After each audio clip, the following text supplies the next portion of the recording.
din po sa mensahe ng pagkasal sa nagpalawin sa amin. Ngayon din po, Panginoon, maraming salamat po sa naging buhay ng Violeta. At kung paano po niya ginugol ang kanyang pagkakataon dito sa mundong ilaw. Ipinapanalangin po namin, Panginoon, na may isang malaking ehemplo po si Ma'am Violeta sa kung paano po namin gugulin ang aming buhay. Maraming salamat po, Panginoon, sa nakakasiguro po kami na si Ma'am Violeta ay ligtas at maligaya ngayon sa inyong piling. At ipinapanalangin din po namin na punan po ninyo ng pananampalataya po ng asang pamilya nito upang kayo po, Ama, kayo na maging sandalo sa mga pagkakataon na nila sila sa kanilang mahal sa buhay. At gabayan po ninyo kami sa aming po mga buhay upang sigayan po sa inyong itinakdang oras para sa bawat isa amin ay magkasama-sama kami namin. Maraming po nito ay aming manilig sa ngalan ni Jesus. Amen. So, atin na pong ialay ang mga bulaklak kay Ma'am Violeta. Andun po yung mga bulaklak. Doon sa may entrance. Mauna po muna yung immediate family. Hindi ko alam kung paano ko iusan tong letter. It's very personal to me, mga be. Kasi, tonight, everybody will see my vulnerable side. It's very bakla ba? Baklang-bakla man sa kay nanay. Sobrang daming makikinig. Hindi ko alam kung paano i-express yung nararamdaman ko ngayon na wala ka na. Paano na kausapin ko? Si nanay yung tipo ng lola na wala akong maririnig na reklamo. Yung tipo ng lola na hindi mo masasabing may pagod dito.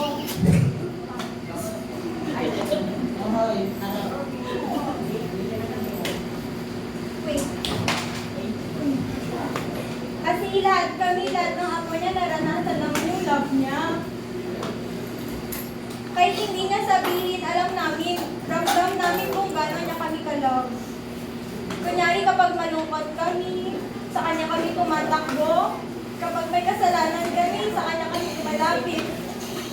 Ultimo, pag may kulang kami ng baon, siya din nagbibigay sa amin. Kahit nga 50 na lang yung pera niya, ibibigay niya pa rin eh. Thank you sa mga anak ni nanay kasi pinayagan niyo kami na maranasan yung pagmamahal niya sa amin. Parang nagparaya po kayo. Sorry, ganito talaga yung humor ko ba? Tatawa. Parang may buwas niya yung pag-aalaga sa akin. Thank you rin sa mga magulang ko for letting nanay raise me. Sa mga pinsan ko, thank you kasi kahit malayo kayo, ramdam ko yung support niyo sa kanya. If you ask me about my grandma, I'll simply say I love her so much. Pero kung sa mas malalim ang tanong niyo, I tell you, she's the reason why I am who I am today. She's been my light. She took on a role she didn't have to. She pointed me to the Lord. Taught me how to be kind. Kahit hindi mo kang kind ba? Kasi medyo mataray. Nanay lola's girl ba? Sobrang selfless ni nanay. Full of love talaga siya. She is sunshine in a human form. She is my entire heart. And I don't know who I'd be without her. Ang hirap kasi isipin na wala na si nanay. Parang feeling lang namin lahat andyan lang siya forever. Parang gusto ko nga one man siya nakaburol ba? Charis. Kulang pa na yung formalin. Mahal. Mahal siya. Walang magbibigay ng bad. Tama na daw sabi ni Lara. Ay, Charis. Parang ang sakit-sakit kasi sa heart pag sinasabi na wala na si nanay. So dapat let's make this funeral na lang na last night niya na live lang. Magkanta-kanta tayo mamaya mga auntie. Palaging andyan si nanay para sa amin. Ayan pa sige.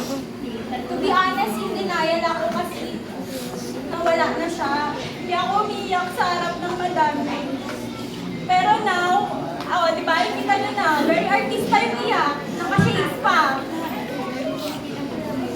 Ayokong makalimutan namin yung pagmamahal niya, lalo-lalo na yung boses niya, napakabalumanay. Parang hindi siya lagi nagagalit, hindi siya sumisigaw, ganyan. Pero at least ngayon, medyo gumaan na yung loob namin kasi she can finally rest. Kasi lagi niya sinasabi sinasabi sa akin last year pa, pag nagkakasakit siya, ay, visit na buhay to, ayoko na magkasakit, sana kunin ako ni Lord, ganyan. Mananaginip pa siya na, hala, kukunin ako ni sister ko ba? Pero kunin mo muna yung number ng loto, baka manalo. Ganun. Pero lagi ko sinasabi sa kanya, na gusto ko pa nilang makita, gusto ko pa nilang gumaling. My only regret is, hindi ako nakapagpaalam sa kanya bago ako mag-duty. Kasi everyday nagpapaalam ako sa kanya bago pumasok. Sana kahit isang beses na libre ko siya nung sahod ko na una, di ba? Pero pinangkain namin yung mga pinsan ko. Patay gutom kami ba? Sana naiparamdam pa namin lalo kung gano'n pa namin ka-importante, nanay. Thank you sa mga tita ko at tito ko kasi kahit na hindi niya kayo laging nakakasama, at least sa mga apo niya na paramdam niya na love niya kayo. Kasi lahat naman kayo, lahat ng apo niya naalagaan niya. Except kay tita ba? Kasi malayo siya. Kaya si tita ang dumadayo sa amin. Yun lang pala letter ko. Yun lang. I miss you every second night. I wish I could sit and talk with you 24/7. Naalala ko pa nung mga last few months na kasama ko siya, lagi niyang sinasabi, sana makompleto na yung family mo, saya-saya na tayong lahat, ganyan. Oo, sige, magpagaling ka muna para makita mo sila agad, ganyan, dadalaw sila Kuya Aaron, Cindy, ganyan. Sila Irin, ganyan, tumatawag yung mga pinsan ko, lahat sila everyday.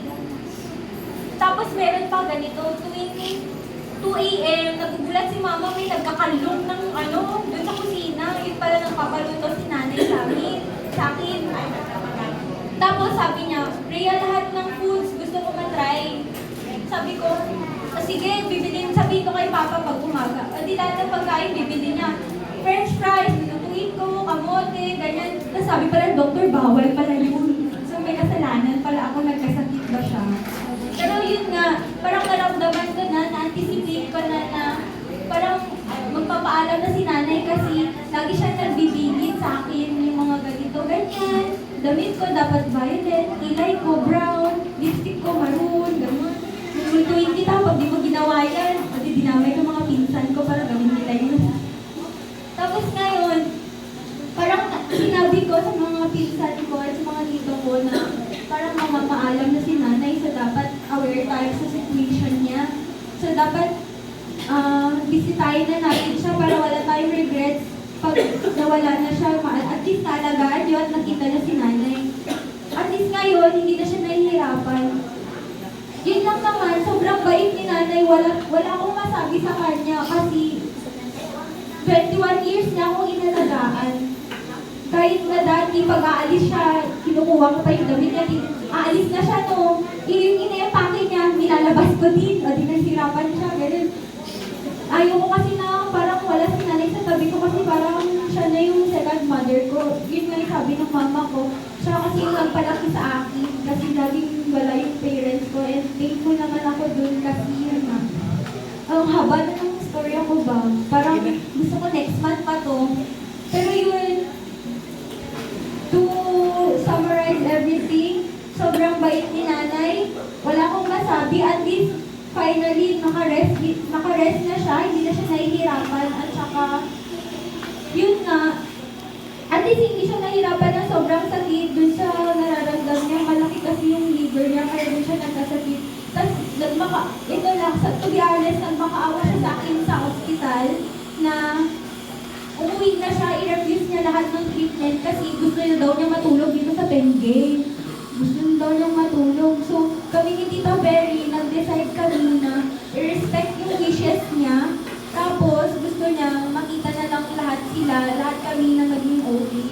So, yun, natupad naman yung wish niya and nararamdaman ko naman na finally at least na din si nanay kasi nakuha na din naman niya yung gusto niya. Yun lang po.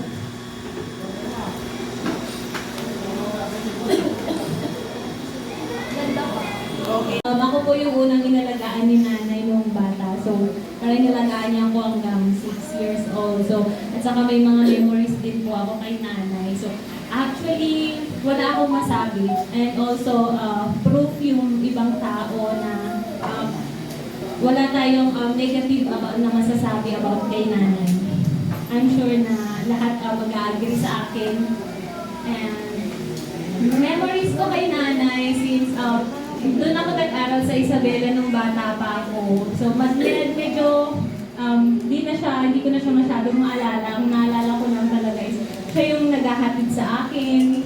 So bata po ako, for sure yung mga taga-Isabela po, alam po nila na maarte po talaga ako ng bata ko. Kikay po ako. Tapos, lahat po ng gusto ko binibigay ni nanay. And nung nag-aaral na po ako ng college, yung gusto ko po talaga is give back kay nanay.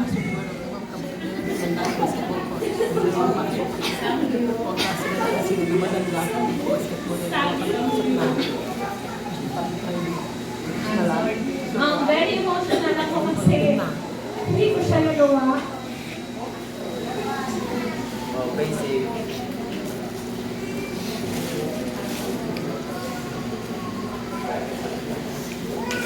Alam ko naman naiintindihan ni nanay yun kasi sa Manila po ako nagtatrabaho.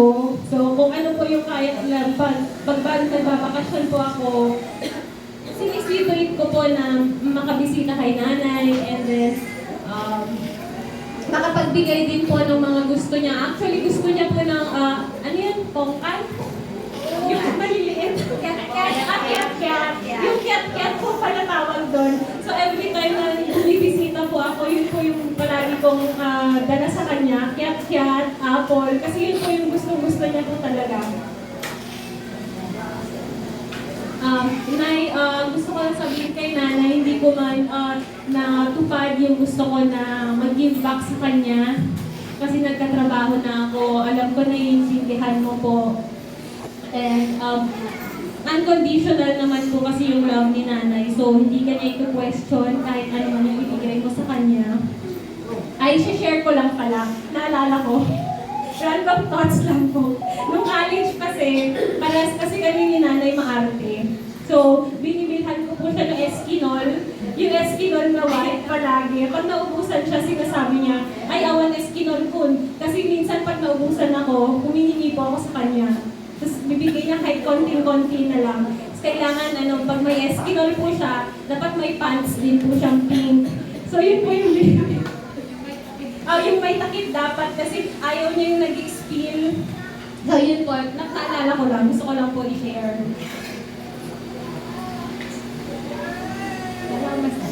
So actually, wala po talaga akong maisip masabi. Sa dami ng gusto kong sabihin kay nanay, wala po akong maisip sabihin.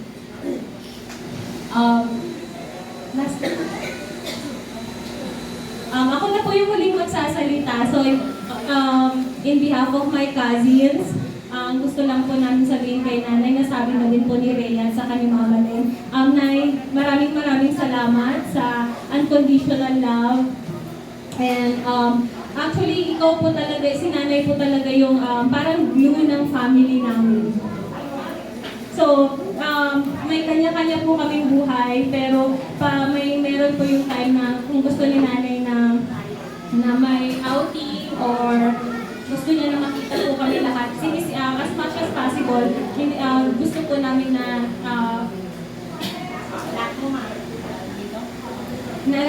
nabibigay po namin yung wish niya. And yung last wish po ni nanay na nasabi ni Rhea kanina ay makita lahat ng mga anak niya. Doon na ibigay po namin yun kay nanay, pero alam po namin yung isang anak niya po kasi ay nasa Hawaii. Pero since nasa Hawaii po, ang kaya lang po namin ibigay sa kanya ay video call.